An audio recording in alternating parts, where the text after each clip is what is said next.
The Recession Relief Fund Coalition was formed in December 2008, so we're a very new group. And representatives from some of the frontline agencies started to get increasingly concerned about what they were seeing on the streets, and the fact that there seemed to be more and more people out in desperate need as the recession started to get rolling. And they could just see things getting worse and worse. Right, without a mic, the acoustics here are pretty good, so we should get by. What we want to hear from are your experiences, your testimony of what recession. And it occurs to me that for a very long time, there has been a concerted effort to divide us against ourselves, to demonize those who are supposedly undeserving in one way or another. Either they don't do well or they do too well.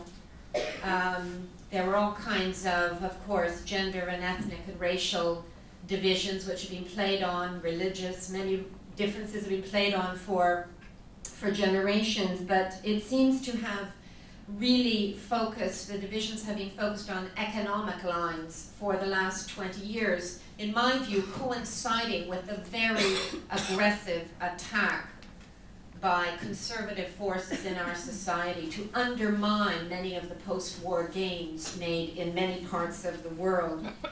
And so I think that to say, in fact, we will choose to work against those divisions, we will focus on what we have in common, and that we are all in this together is in fact a fairly radical rebuke of 20 years of conservative ideology in this country. I can tell you that in the first quarter, our numbers are up over 15%, and to put that in perspective, that means that in January 2008, 58,000 people used food banks in Toronto, and 65,000 used it in January 2009.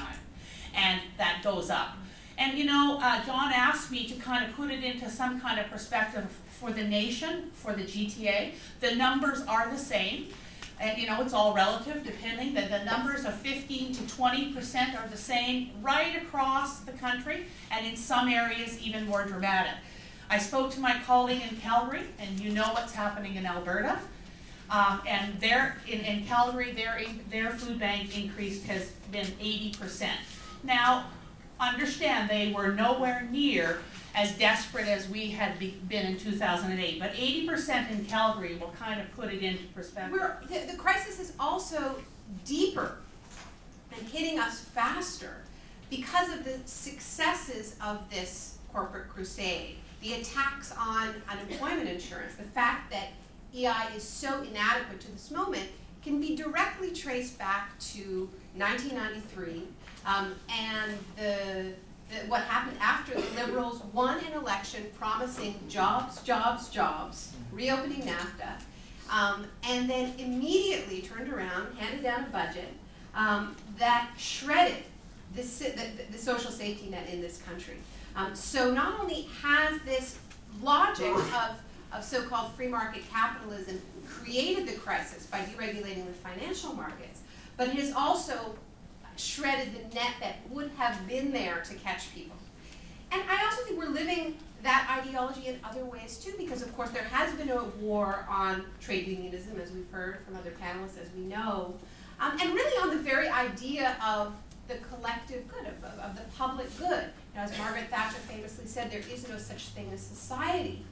This is what we've been living in. So what that means is that we lack even places to gather and talk. Our universities have been so corporatized that it's harder and harder to find spaces like this to talk. And the trade union movement is so beleaguered, and so many of our progressive organizations are so beleaguered, also connected to this, as we've heard, because of the attacks on public funding and the move to private funding, which collapses immediately in a crisis. This recession for immigrants and refugees and racialized people in general has been happening at a time of economic boom, not at a time of economic recession. Economic recession is going to exacerbate it. Economic recession is going to make greater scapegoating of people of color, because racism tends to come to the fore when there's economic recession or any other kind of crises. But that doesn't change the reality that people of color and immigrants and refugees, over a period of time, it doesn't matter whether they've been here 20 years, 30 years, or they just arrived, have been systematically marginalized in the Canadian economy and Canadian society. Not only are their skills and qualifications not recognized and translated into skills commensurate employment, but they are actually being structured into the labor force through precarious. Structurally, Canada does not acknowledge race, but structurally it actually uses race as a marker of marginality. That's what I was trying to say. And I was saying we can't organize at this time of recession without thinking about race, because otherwise we are going to end up with a future where my children, who are actually Canadian born, will be standing here saying exactly the same thing, because a whole new generation of kids who are not immigrants are going to be marginalized because they're people of color.